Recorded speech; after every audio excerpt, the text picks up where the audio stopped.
Hi viewers, இந்த வாரம் தியேட்டர்ல ரிலீஸ் ஆன மாஸ்க், மிடில் கிளாஸ், டீ எவர் குலை நடுங்கும் இந்த 3 படத்தை பத்தி முக்கிய பத்திரிகைகள் என்னென்ன ரேட்டிங் கொடுத்திருக்காங்கன்னு இந்த வீடியோல பார்க்க போறோம்.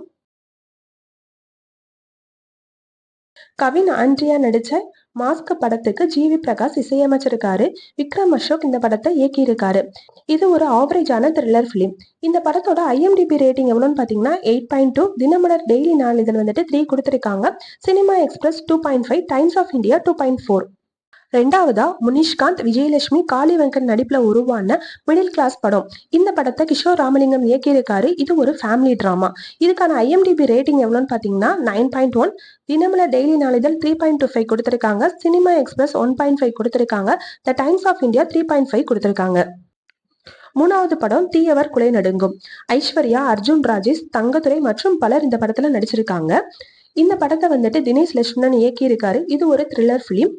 இந்த படத்துக்கான IMDb ரேட்டிங் எவ்வளோன்னு பாத்தீங்கன்னா 8.1, தினமலர் டெய்லி நாளிதழ் 2.25 ரேட்டிங் கொடுத்திருக்காங்க. Cinema express 1.5, the Times of India 2.5. இந்த 3 படத்துல உங்களுக்கு பிடிச்ச படம் எதுன்னு சொல்லிட்டு கமெண்ட்ல சொல்லுங்க. தேங்க்ஸ் ஃபார் வாட்சிங்.